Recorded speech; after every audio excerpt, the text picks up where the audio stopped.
নমস্কার। আশা করি তোমরা সকলেই খুব ভালো আছো। গল্পের ঝাঁপি চ্যানেলে তোমাদের সকলকে স্বাগত জানাই। আজ তোমাদের আমি পড়ে শোনাবো শীর্ষেন্দু মুখোপাধ্যায়ের লেখা ছোট গল্প ইচ্ছে। দেশলাইয়ের কাঠির অর্ধেক ভেঙে দাঁত খুঁচিয়েছিল কখনো। বিড়ি ধরাতে গিয়ে সাটুলাল দেখে খোলের মধ্যে সেই শিবরাত্রির সলতে আধখানা বারুদমুখো কাঠি দেমাক দেখিয়ে পড়ে আছে। আজ চৈত্রের হাওয়া ছেড়েছে খুব, কাল বৃষ্টি গেছে কফোটা, কিন্তু আজই তেজালো রোদ আর খড় নাড়ার মতো শুকনো হাওয়া দিচ্ছে দেখো। হাওয়ার থাবায় এক ঝটকায় কাঠি মিনমিনে আগুন নিভে যাবে। যদি তাই যায় তো আরো 4 পথ বিনা বিড়িতে হাঁটো। তারপর হাজারের দোকানে আগুনের দড়িতে বিড়ি ধরিয়ে নেওয়া যায়, কিন্তু ততক্ষণ বিড়ি ছাড়া হাঁটা যায়?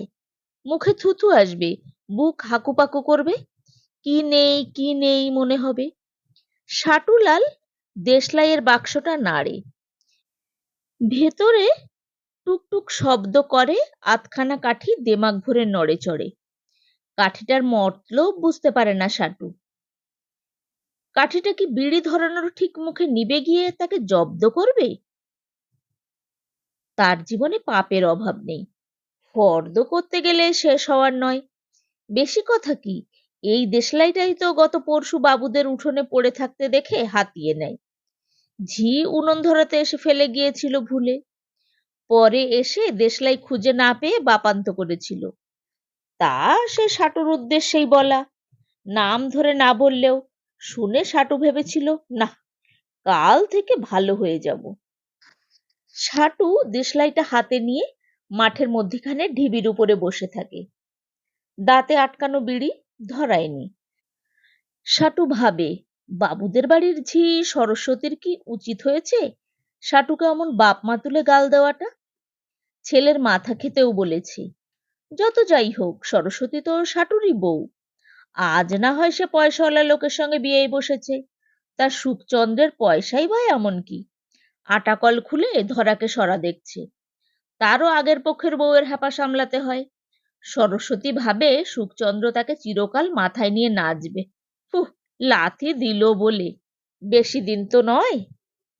ছেলের মাথা খেতে বলা সরস্বতীর ঠিক হয়নি। ছেলে তো সাটুর একার নয়, তারও। কিন্তু রেগে গেলে সরস্বতী আর সেসব খেয়াল থাকে না। রেগে গেলে সরস্বতী একেবারে দিগ্বসনা। ঢিবির ওপর কয়েকটা জায়গায় ঘাস পুড়ে টাক পড়েছে, এখানে সেখানে আংড়া পড়ে আছে, ছাই উঠছে অল্প স্বল্প। ডাকাতে সাধুটা কদিন আগেও এখানে থানা গেড়েছিল। আজকাল সাটুলালের খুব ইচ্ছে হয় কারোর কাছে গিয়ে মনের দুঃখের সব কথা উজাড় করে বলে। তার দুঃখ ঝুড়ি ভরা। সাধুর খোঁজ পেয়ে একদিন সন্ধ্যাবেলা চলেও এসেছিল সাটুলাল। সাধুটা নাকি ভীষণ তেজালো, শুল, চিমটে কিংবা ধুনি থেকে জ্বলন্ত কাঠ নিয়ে লোককে তাড়া করে। তা তেজালো সাধুই সবার পছন্দ, সাটুরও। সন্ধ্যাবেলায় সাটু ঢিবিতে উঠে দেখল লেংটি পরা জটাধারী ভয়ঙ্কর সাধু বসে বসে খাচ্ছে। কাছে পিঠে কেউ নেই, কেবল বেলপুকুরের মতিলাল একধারে চোরের মতন খোলা ছাতা সম্মুখে ধরে বসে আছে। তামাকের কারবারে মতিলাল গতবার খুব মার খেয়েছে। সেই থেকে লটারির টিকিট কেনে, হাতে গুচ্ছের কবচ আর সাধুর খোঁজ পেলেই সেখানে গিয়ে খুঁটি গাড়ে। সাটুলালকে দেখে মতিলাল হাতের ইশারায় ডেকে বলল, এখন কথা টথা বলো না, বাবার ভোগ হচ্ছে। আর খুব সাবধান, বাবা কিন্তু হাতের কাছে যা পায় ছুঁড়ে মারে। আমার ছাতার আড়ালে সরে এসো বরং।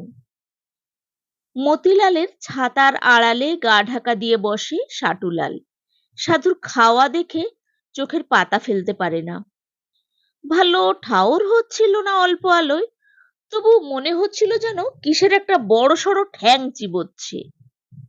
মতিলাল ঠেলা দিয়ে বলল, দেখছো কি, নিজের চোখে যা দেখলাম প্রত্যয় হয় না। সাটু মতির কাজ ঘেঁষে বলল, কি দেখলে? মতিলাল ফিস ফিস করে বলে, সবটা দেখিনি, সন্ধ্যের মুখে মুখে এসে হাজির হয়ে দেখি বাবার সামনে একটা আধজ্যান্ত শেয়াল পড়ে আছে, মুখ দিয়ে ভকভক করে রক্ত বেরোচ্ছে, তখনও পাঁজর ওঠানামা করছিল। ধুনি জেলে সেই আধজ্যান্ত পশুকে আগুনে ভরে দিল মাইরি, কালির দিব্যি। তারপর ওই দেখো কেমন তার করে খাচ্ছে। সাটু শুয়োরের মাংস পর্যন্ত খেয়েছে, কিন্তু শেয়াল পর্যন্ত যেতে পারেনি। শুনে আর একটু মতিলালের কাজ ঘেঁষে বসলো। মতিলাল কানে কানে বলল, স্বয়ং পিশাচ সিদ্ধ মহাদেব, বুঝেছ? এমন মহাপুরুষের সঙ্গ পাওয়া কত জন্মের ভাগ্যি। শেয়াল খেয়ে সাধু ঘাসে হাত পুছে মাটির উপর শুয়ে পড়ল লম্বা হয়ে। মতিলাল খুব সন্তর্পণে উঠে গিয়ে সাধুর পা দাবাতে লেগে যায়। সাধুর শেয়াল খাওয়া দেখে সাটুর গা বিড়োচ্ছিল। মতি হাতের ইশারায় ডাকলে সে হামাগুড়ি দিয়ে খানিকটা কাছে গিয়ে মাটিতে মাথা ঠেকিয়ে ধানাই পানাই বলতে শুরু করলো, বাবা আমি বড় পাপী। তা বাবা, দুঃখী লোকেরা পাপ না করেই বাঁচে কিসে বলো? তাই ভাবছি বাবা, তুমি যদি আশীর্বাদ করো তো কাল থেকে ভালো হয়ে যাব। সাধু চিত হয়ে শুয়েছিল। কথাটা শুনে মুখটা ফিরিয়ে একবার তাকালো শুধু, ভারী ছুচলো নজরটা। সাটুর তো ছুঁচ ফোটানোর মতন যন্ত্রণা হয়েছিল। সাধু কিন্তু গাল দিল না, একটু হেসে বলল, নিমক হারাম, 5টা টাকার জবা ফুল নিয়ে আসিস কাল, এখন যা। সাটু চারিদিকে চেয়ে শেয়ালের নাড়ি ভুড়ি, ছাল আর পোড়া মাথাটা দেখে ওয়াক তুলে সেই যে চলে এসেছিল আর যায়নি। যাবেই বা কোন মুখে? জবা ফুলের জোগাড় ছিল, কিন্তু 5টা টাকা? সাধু চোৎ সংক্রান্তির স্নানে যাবে বলে তল্পি গুটিয়েছে, কিন্তু ঢিবির ওপরকার মাটিতে দাদের মতন পোড়া দাগ রয়ে গেছে, বাতাসে একটা পচাটে গন্ধ। শিয়াল খেলে লোকে পাগল হয় বলে শুনেছে সাটুলাল। অর্ধেক কাঠিটা দেশলাইয়ের খোলের বারুদে ঠুকবে কি ঠুকবে না তা খানিক ভাবে সাটু। এই বাতাসে ধরবে না মনে হয়। ঢিবি বেয়ে সাটুলাল নেমে আসে খানি। এবার বাতাস একটু আড়াল পড়েছে। জয় মা কালী বলে সাটু কাঠিটা ঠুকে দিল খোলে। বিড়বিড়িয়ে উঠল আগুন। গেল গেল, কই রে? সাটু বিড়ি হাতের খাপের মধ্যে গুজে প্রাণপণে টানে। জয় মা, ধরেছে। নিভেই গিয়েছিল আগুনটা, শুধু কাঠিটা লালচে হয়েছিল বলে ধরল। ভারী খুশি মনে ঢিবির উপর বসে সাটুলাল দূরের দিকে চেয়ে থাকে। বিড়িটা শেষ হয়ে এলে এটা থেকেই আর একটা বিড়ি ধরিয়ে নিয়ে হাঁটা দেবে। পাপ তাপগুলো সবই যেমনকে তেমন থেকে গেল তার, কাউকে আর বলা হলো না। মতিলালের পাপ তাপ বোধহয় সাধু টেনে নিয়ে গেছে। সাটুলাল বিড়ি টানতে টানতে ভাবলো, না, কাল থেকে ভালো হয়ে যাব। বড় রাস্তা দিয়ে একটা বাস আসতে দেখে সাটু তাড়াতাড়ি উঠে হাঁটা ধরে। হাত তুলতে বাসটা থেমেও গেল, কিন্তু কন্ডাক্টর নিত্যচরণ মুখ চেনে।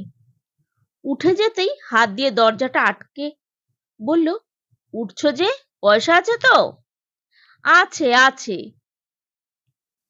দোনামোনা করে নিত্যচরণ দরজা ছাড়লো বটে, কিন্তু না হোক অপমান করে বলল, সিটে বসো না, মেঝেয় বসো। তাতে সুবিধেই হলো সাটুলালের। মেঝেয় বসলে তেমন নজরে পড়বে না, পয়সা মাপও হয়ে যেতে পারে। তাছাড়া সিটে জায়গাও নেই। সে বসেই ট্যাগ থেকে একটা বিড়ি বার করে নিত্যচরণের দিকে বাড়িয়ে দিল। যদি নেয় তো ভালো, না নিলে খুব দিক করবে। তা নিত্যচরণ নিল, নেওয়ারই কথা। দ্বিতীয় পক্ষ উলুবেড়ে থেকে চিঠি দিয়েছে আজ। বাসের দরজায় দাঁড়িয়ে অত হাওয়ার মধ্যেও কি করে কোন কায়দায় যেন নিত্যচরণ বিড়িটা ধরিয়ে ফেলল। তারপর বুক পকেট থেকে নেতানো পোস্ট কার্ডটা বের করে জড়ানো অক্ষরের লেখা পড়তে থাকে এক মনে। তার মুখে রাগ, বিরক্তি, বৈরাগ্য আর হাসি ফুটে উঠতে থাকে। চামেলে লিখেছে, শ্রীচরণে শতকোটি প্রণাম। তারপর লিখি যে সুপারি বড় পাড়া হইয়াছে, কিন্তু মুকুন্দ ঠাকুরপো এবং ভাসুর ঠাকুর হিসাব দেয় নাই। এত কটা মোটে দিয়াছি, তুমি বৈশাখে এসে হিসেব চেও, আমাকে দিন রাত্রি কথা শোনায়। কেন, আমি কি কেউ না? সতীনপো পর্যন্ত বলে তিন্নির মা, মা ডাকে না। কথা আরো কত আছে, বলে দুই বউতে সমান ভাগ, ভাগ বড়। আমার ভাগের খড় শ্যামলালকে বিক্রি করিয়াছি, 5 টাকা এখনো বাকি আছে, তোমার টাকা পাইনি। কি করে সংসার চলে বলো? তিন্নির আমাশা হওয়ায় কত খরচ হয়েছে সে খবর কেই বা রাখে? আমার কে আছে? হাটবারে মুকুন্দ ঠাকুরপোকে পাউডার আনতে পয়সা দিয়াছিলাম, সে কি দোষের বলো? ঠাকুরপো আনে তাই পয়সা আমার হাতেও দেয় নাই। তিন্নির হাতে ফেরত দিয়া বলিয়াছে, অত বিবি সাজতে হবে না, 5 জনে কুকথা বলে। সতীন চরিত্রের দোষের কথা বলে বেড়ায়। মা কালীর নামে দিব্যি কেটে লিখি, সে কথা কেউ বলিতে পারিবে না। পোস্ট কার্ডে আর জায়গা নাই। প্রাণনাথ রাখো শ্রীচরণে, চরণাশ্রিতা চামেলি। শেষ লাইনটা রাবণবধ যাত্রা থেকে নেওয়া। নিত্যচরণ শ্বাস ফেলে পোস্টকার্ডটা আবার পকেটে ঢোকায়। বিড়ি নিবে গেছে, আবার ধরিয়ে নিল নিত্যচরণ। সাটুলাল নিত্যচরণের মুখের ভাব দেখছিল এক মনে। মোটে মাইলখানেক রাস্তা, দেখি না দেখি না বলে কাটিয়ে দেবে। চিঠিটা আরেকটু যদি লম্বা হতো। লোকে যে কেন লম্বা লম্বা চিঠি লেখে না তা বোঝে না সাটুলাল। নিত্যচরণ অবশ্য পয়সা আদায় করলো না শেষ পর্যন্ত। নামবার সময় শুধু বলল, এই 420, বাস কি জল দিয়ে চালাই আমরা? তেল কিনতে পয়সা লাগে না? বাস তেলে চলে না জলে চলে তা জেনে সাটুর হবেই বা কি? সে নিজে যে কিসে চলে সেটাই এক ধাঁধা। চলেও গেল এই বছর 50 বয়স পর্যন্ত। পথটা খুব পার হওয়া গেছে। চৈত মাসের রোদে এই পথটুকু কমতি হলো, সে একটা উপরি লাভ। সুখচন্দ্রের সঙ্গে আগে আগে কথা বলতো না সাটুলাল, এখন বলে। ভেবে দেখেছে সুখচন্দ্রের দোষ কি? সরস্বতীকে তো সে নিজে এসে ভাগায়নি, সরস্বতী নিজে থেকেই ভেগে গেল। বরং অন্য কারোর চেয়ে সুখচন্দ্রের সঙ্গে আছে, সে বরং ভালো। লোকটা কাউকে বড় একটা দুঃখ দেয় না, ফুর্তিবাজ লোক।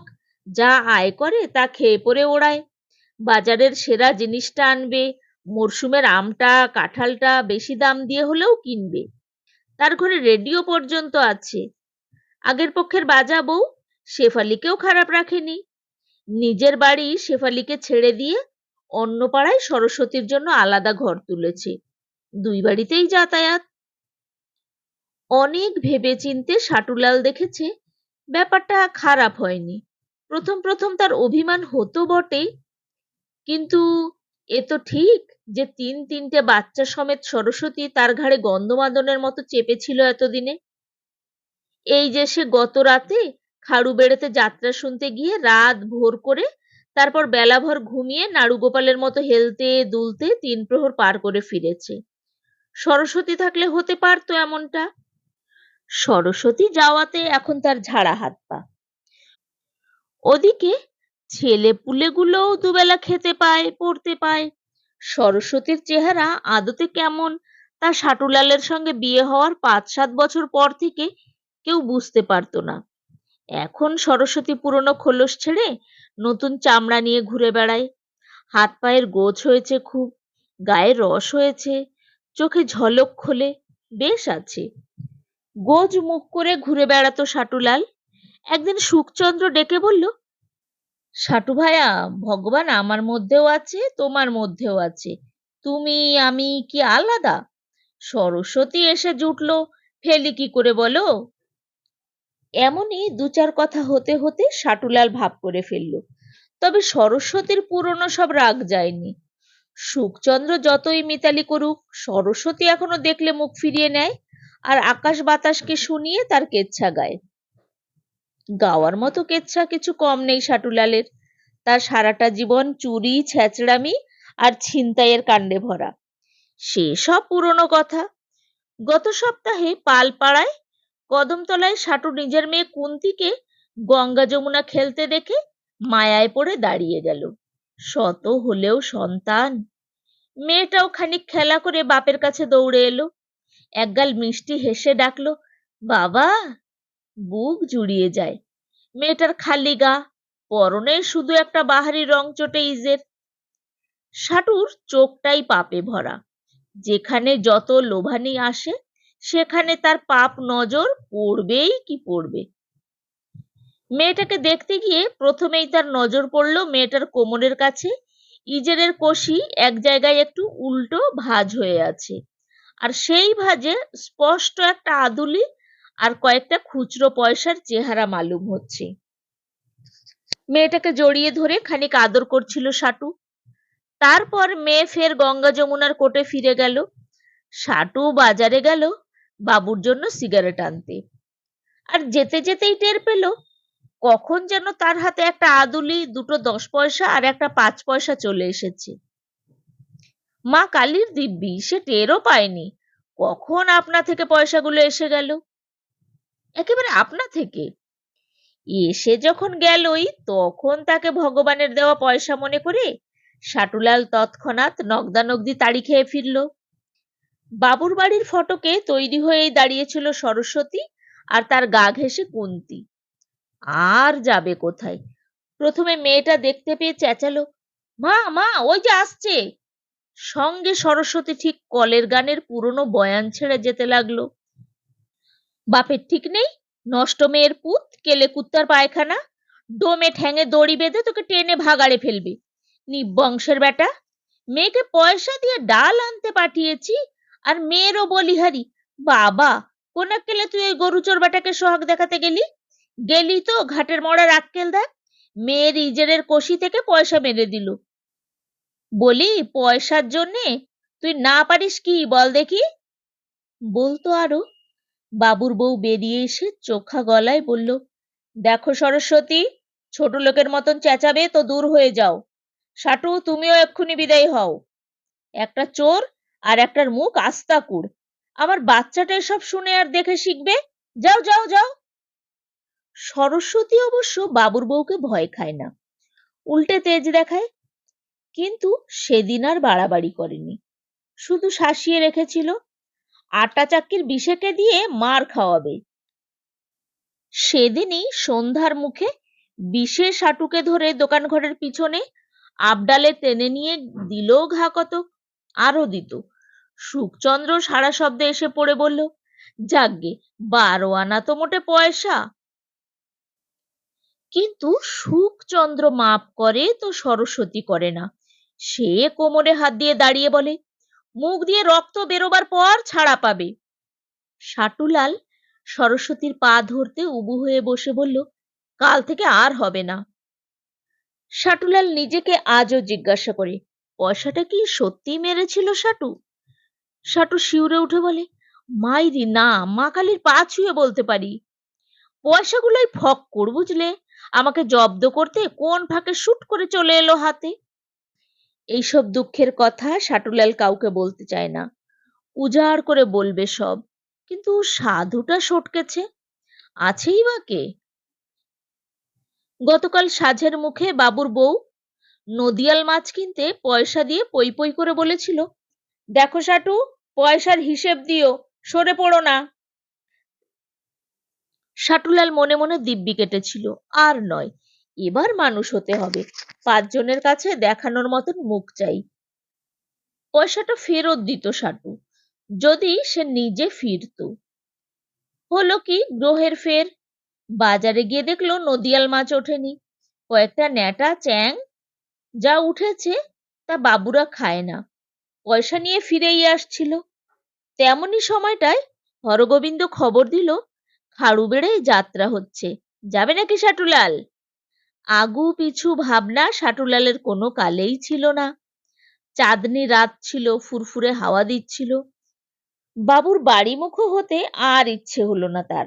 মনে মনে ভাবলো, আজকের রাতটাই শেষ পাপ তাপ করে নি, কাল থেকে মাইরি, কাল থেকে ভালো হয়ে যাব একেবারে। এই ভেবে তাড়ি খেয়ে নিল প্রাণ ভরে। তারপর খাড়ুবেড়ের রাস্তা ধরল। আজ তাই ফিরতে একটু লজ্জা লজ্জা করছে তার। সরাসরি গিয়ে ঢুকে পড়লে বাবুর বউ বড় চেঁচামেচি করবে। সাটুলাল তাই বাজারের দিকে আটা চাক্কির দোকানে গিয়ে উঠে বলল, কি খবর হে সুখচন্দ্র, ভালো তো? সুখচন্দ্র বেশ মানুষ, মুখে একটা নির্বিকার ভাব। ঝড় হোক ভূমিকম্প হোক, সুখচন্দ্রের মুখে কোনো শুকনো ভাব নেই। বলল, ভালো আর কই, কাল থেকে নাকি তুমি হাওয়া, বাবুর বাড়িতে খুব চেঁচামেচি হচ্ছে, যাও। যাচ্ছি, বলে সাটুলাল বেঞ্চিতে বসে পড়ে। বিষে চাক্কি চালাচ্ছিল, আটা উঠছে ধুলোর মতন চারিদিকে। হুড়ো দিয়ে বলল, যাও যাও, কাজের সময় বসতে হবে না। সাটুলাল দাঁত খেঁচিয়ে বলে, তুমি কে হে? যার দোকান সে কিছু বলে না, তোমারও তো ফোপর দালালি কিসের? লেগে যেত। কিন্তু এই সময় সাটুর ছেলে বিষ্ণু রাস্তা থেকে উঠে এসে সুখচন্দ্রকে বলল, বাবা, মা বলে দিল ফেরার সময় আনাজ নিয়ে যেতে। সাটু প্রাণ ভরে দেখছিল তার ছেলে, হ্যাঁ তারই ছেলে, সুখচন্দ্রকে বাবা ডাকছে। আহা, ডাকুক, ওর বাবা ডাকার মতো লোক চাইতো, সে নিজে তো আর মানুষ নয়।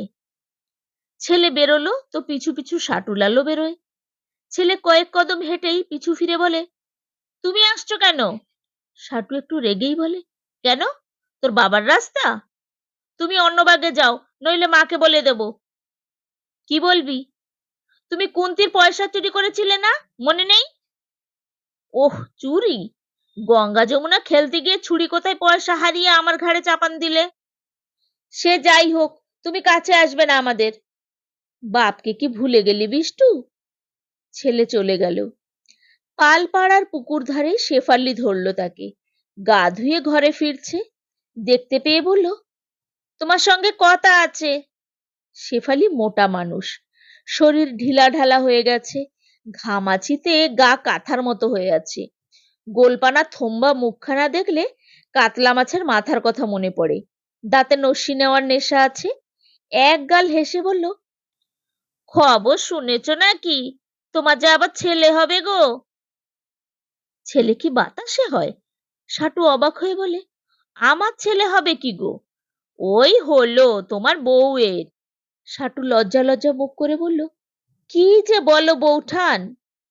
বলছি বাপু, শুনে রাখো। তবে এও বলি, সরস্বতীর পেটেটা যদি তোমার ছেলে না হয়, তবে সে তোমাদের সুখবাবুর ছেলেও নয়। সরস্বতীর ছেলে হবে শুনে সাটুলাল খুশিই হলো। আহা, হোক হোক, ছেলেপুলে বলো ভালোবাসে সরস্বতী, ছেলেপুলে নিয়ে সব ভুলে থাকে। খুশি মনে সাটুলাল বলল, ভালো ভালো। ভালো কি, ভালোটা কি দেখলে? পাঁচজনে যাই বলুক, আমি তো সুখবাবুর মুরত জানি, ছেলের জন্ম দেওয়ার ক্ষমতা সে মেনিমুখর নেই। থাকলে আমার বাজা নাম ঘুচতো। তুমি বুঝি ভেবেছ সুখবাবুর ক্ষমতায় কাণ্ডটা হচ্ছে? আচ্ছা দিককানা লোক তোমরা, এ সুখবাবুর কাজ নয় গো, ষাট আছে। কিসের ষাট? থম্বা মুখে ঢলাঢলি হাসি খেলিয়ে শেফালি বলে, দেখেও দেখো না নাকি? বিষে যে তোমাকে সেদিন খুব ঠ্যাঙালো, সে কেন জানো? বিষেকে যেদিন দীনবন্ধু বাবু তার কারবারে বেশি মাইনেই লাগাতে চেয়েছিল, তাতে বিষে গেল না কেন জানো? সে যে এখানে 20 টাকা মাইনে আর দুবেলা খোরাকি পেয়ে আটার মতো কেন লেগে আছে জানো? বোঝো না? বিষে আর সরস্বতীর ভাবসাব দেখেও বোঝো না?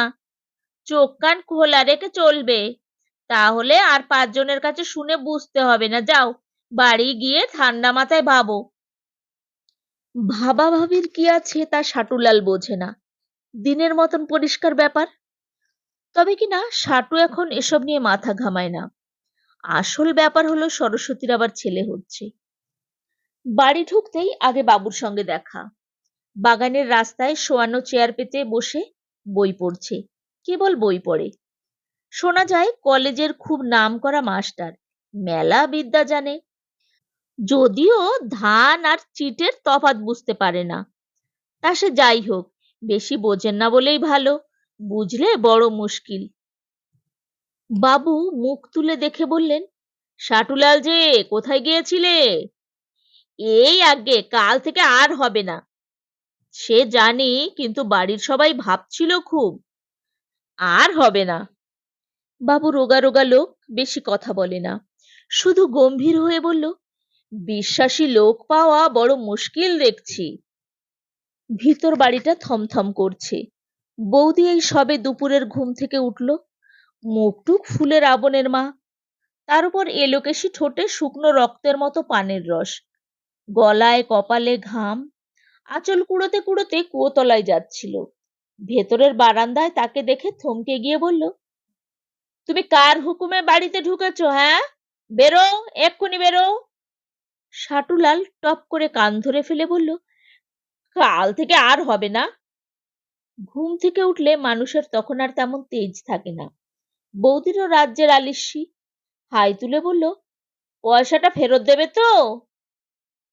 মাইনে থেকে কাটান দিয়ে দেবো বরং। চায়ের জল চড়াও গে যাও। বলে বৌদি কুয়োর দিকে গেল। চায়ের জল চড়ানোর কথা সাটুলালের নয়, সে বাইরের কাজের লোক। জল তোলে, গরুর দেখাশোনা করে, দুধ দোয়ায়, বাগান করে, কাপড় কাচে, আর ফাই ফরমাস খাটে। ঘরের কাজ সরস্বতীর উপরে, রান্না, বাসন মাজা, ঘর ঝাঁটানো বা মোছা। তাই চায়ের জল করার কথায় অবাক মানে সাটুলাল। কাজ তেমন জানা নেই, তবু পায়ে পায়ে রান্নাঘরের দিকে এগোলো। রান্নাঘরের দরজা জুড়ে মেঝেয় আঁচল পেতে সরস্বতী শোয়া, অঘরে ঘুমোচ্ছে। আহা, ঘুমোক, আবার মা হবে। এই সময়টায় শরীর এলিয়ে যায়। সরস্বতীর হা মুখের কাছে মাছি উঠছে বসছে, হাত নেড়ে তাড়ালো সাটুলাল। তারপর খুব সাবধানে সরস্বতীকে ডিঙিয়ে রান্নাঘরে ঢোকে সে। কেরোসিনের স্টোভকে জুত করতে পারছিল না, কুটুর মুটুর করে নাড়ছিল। শব্দ পেয়ে সরস্বতী পাশ ফিরে রক্ত চোখে চেয়ে বলল, ও কি, রান্নাঘরে ধুলো পায়ে ঢুকছো যে বড়? বাইরের জামা কাপড় নিয়ে ছিষ্টি ছোড়া মানুষ, তুমি কি মানুষ? সাতবাসী হেগোমোতা কাপড়, তার উপরে কোথায় কোন আস্থা করে রাত কাটিয়েছো, বেরো। সাটুলাল সরস্বতীর মুখপানে চেয়ে খুব হাসে। বেশ লাগছে দেখতে, মা হওয়ার চেহারাই আলাদা। সরস্বতী উঠে বসতে বসতে বলল, চৌকাঠ পেরোলে কেমন করে বলো তো? আমাকে ডিঙোলে নাকি? তার কি করব? কি করব মানে? জলজ্যান্ত মানুষকে ডিঙোতে হয়? সাটুলাল খুব গম্ভীর মুখ করে বলল, পোয়াতি মানুষ যেখানে সেখানে শুয়ে থাকো কেন? এ সময়টায় অসাবধান হওয়া ভালো না। কে জানে কেন এই কথায় সরস্বতীর মুখে বন্ধন পড়ে গেল, আর একটাও কথা না বলে উঠে চলে গেল বোধহয় কুয়োতলায়। একটু বাদে ভেজা মুখ চোখ নিয়ে ফিরে এসে বলল, সরো, আমি যা করছি। সাটুলাল সরল বটে, কিন্তু গেল না। দরজার চৌকাঠ ধরে দাঁড়িয়ে এক দৃষ্টে চেয়ে রইল সরস্বতীর দিকে। সরস্বতী টের পাচ্ছে, তবু চোখ তুলে তাকাচ্ছে না। সরস্বতী তাকাচ্ছে না বলে সে সাটুকে খাতির দেখাচ্ছে তা নয়, আসলে এই পোড়ার মুখখানা দেখাতে তার ইচ্ছেই করে না। স্টোভের সলতে কমে গিয়েছিল। টিনের চোঙগুলো খুলে সরস্বতী সলতে টেনে বড় করে দেশলাই জেলে সলতে ধরালো। কেটলি চাপিয়ে কেরোসিনের হাত ধুতে গেল উঠোন বাগে। দেশলাইটা পড়ে রইল মেঝে। সাটুলালের দেশলাই ফুরিয়েছে। সেই আধখানা কাঠি দিয়ে কখন একটা বিড়ি খেয়েছে। ভাবাভাবির বড় ঝামেলা। দেশলাইটা তুলে নিয়ে সাটু সরে পড়ল। রাজ্যের কাজ পড়ে আছে, জল তুলতে হবে, গরুর জাবনা দিতে হবে, গোয়ালে ধোয়া। তার আগে আবডালে কোথাও বসে ভরপেট বিড়ি খাবে এখন। তেঁতুলের ঠান্ডা ছায়ায় বসে সাটুলাল পশ্চিম আকাশের রঙের বাহার দেখছিল। বিড়ি খেলে মাথাটা খুলে যায়, সব ভালো লাগে কিছুক্ষণ। তাড়ি খেলে আরো খোলে, গাঁজা খেলে তো স্বর্গরাজ্য হয়ে যায় দুনিয়াটা।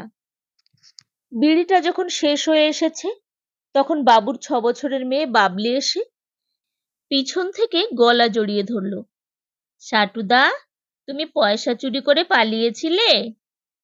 সাটু একগাল হেসে বলল, না মাইরি না, আমি জানি তুমি পয়সা চুরি করে কাল চলে গিয়েছিলে। কান ধরো। সাটু কান ধরে জিভ কেটে বলে, ছি ছি, বড় অন্যায় হয়ে গেছে, কাল থেকে আর করব না। রোজ নতুন নতুন সব ব্যাপার শিখছে বাবলি। আজকাল স্কুলে যায়, স্কুল থেকে কত কি শিখে আসে। যেমন এখন বাবলি একটা শুকনো গাছের ডাল কুড়িয়ে এনে বলে, হাত পাতো। সাটু হাত পাতে। বাবলি দুর্বল হাতে গাছের ডালটা দিয়ে সাটুর হাতে মারে, বলে, আর করবে? না গো। নীল ডাউন হও। সাটু নীল ডাউন হয়। আর কি করবে ভেবে না পেয়ে বাবলি বলে, আচ্ছা হয়েছে, মেরেছি তো, শাস্তি দিয়েছি তো, এসো এবার আদর করি। বলে কাছে এসে বাবলি সাটুর মাথাটা নিজের কাঁধে চেপে ধরে চুলে হাত বুলিয়ে বলে, ষাট ষাট ষাট ষাট, লেগেছে সাটুদা? বড় যন্ত্রণা হলো সাটুর বুকটার মধ্যে। এক পুকুর জল উঠে আসতে চায় চোখে। মাথা নেড়ে বলে, না না, লাগেনি। আমি চোর খুকুমণি, তাই আমার ছেলেপুলেরাও আমাকে ঘেন্না পায়। তুমি রোজ মেরো আমাকে, বুঝলে? এমন শাস্তি দেব তোমাকে রোজ সাটুদা, দেখবে, ভয় পেও না, আবার ষাট করে দেব। ভেতর বাড়িতে দেশলাই নিয়ে ফের চেঁচামেচি হচ্ছে। হোক, সব দিক কান দিলে হয় না। সাটুলালের অনেক কাজ, তাই উঠে গোয়াল ঘরের দিকে গেল। সন্ধ্যার পর বাগানের রাস্তা থেকে বাবুর শোয়ানো চেয়ার আর জল বা চা রাখবার ছোট টুল তুলতে গিয়ে সাটুলাল সিগারেটের প্যাকেটটা পেয়ে গেল। তাতে দুটো আস্ত সিগারেট। সাটু খুব অভিমান করে ভাবল, নিলে লোকে বলবে চোর, কিন্তু এই যে হাতের নাগালে দুটো সিগারেট তার ভাগ্যে পড়ে আছে, এর মধ্যে কি ভগবানের ইচ্ছে নেই? সাটু সিগারেটের প্যাকেটটা কামিনী ঝোপের মধ্যে খুঁজে রেখে দিল। রাতে ভাত খাওয়ার পর জমবে ভালো। রাতের কাজ সেরে সরস্বতী বিদায় নিয়েছে। বিকেলে দেশলাই নিয়ে আজ আর বেশি চেঁচায়নি। মুখোমুখি দেখা হতে তেমন চোখে চোখে তাকায়ও নি লাল চোখ করে। বাবু আর বৌদিও আজ তাড়াতাড়ি খেয়ে শুতে গেল। বাইরের বারান্দায় শতরঞ্চি আর একটা কাঁথা পেতে শুয়ে সিগারেট টানছিল সাটুলাল। ঠিক সেই সময় অন্ধকার ফুঁড়ে সরস্বতী উঠে এসে বলল, আমি পোয়াতি, এ কথা কে বলল তোমায়? সাটু শুয়ে শুয়েই ঠ্যাং নাচাতে নাচাতে বলে, আমার সঙ্গে থাকতে 3বার হয়েছিলে, লক্ষণ সব চিনি কি না, বলবে আবার কে? সরস্বতী উবু হয়ে বসে বলে, মিছে বলো না, শেফালি কুচ্চ গেয়ে বেড়াচ্ছে, তার কাছেই শুনেছ? আচ্ছা পাজি মেয়ে ছেলে যা হোক, নিজের হবে না অন্যের হলে শতেক দোষ খুঁজবে। এসব কথা জানাজানি হলে সুকর্তা রাখবে ভেবেছ? সাটুলাল মাথা চুলকোয়। সরস্বতী আস্তে করে বলে, শোনো, তুমি সুখচন্দ্রকে বুঝিয়ে বলবে যে তোমার সঙ্গে যখন থাকতুম তখনও আমার চরিত্রের কোনো দোষ ছিল না, এখনো নেই, বুঝলে? তোমার ওই মুখের কথার দাম হবে।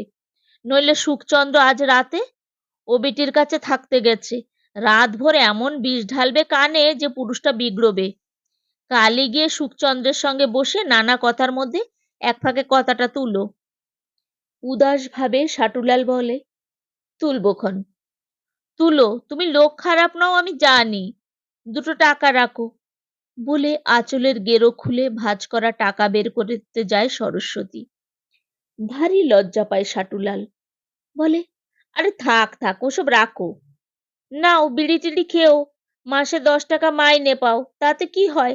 রাখো এটা, আমি সদর ভেজিয়ে রেখে চলে এসেছি, তাড়াতাড়ি ফিরতে হবে। হ্যাঁ যাও, চারিদিকে ভারী চোর ছ্যাচোর। সে জানি।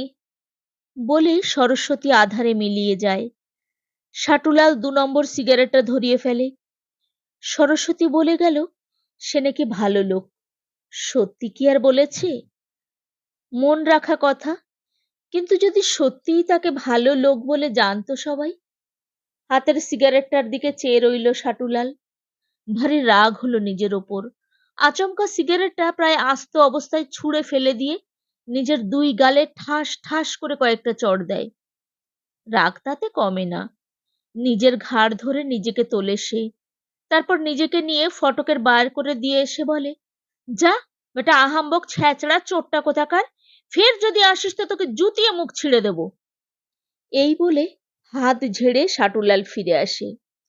কালই গিয়ে সুখচন্দ্রকে বুঝিয়ে আসবে যে সরস্বতী কত বড় সতী মেয়ে, তার গর্ভে সুখচন্দ্রেরই ছেলে।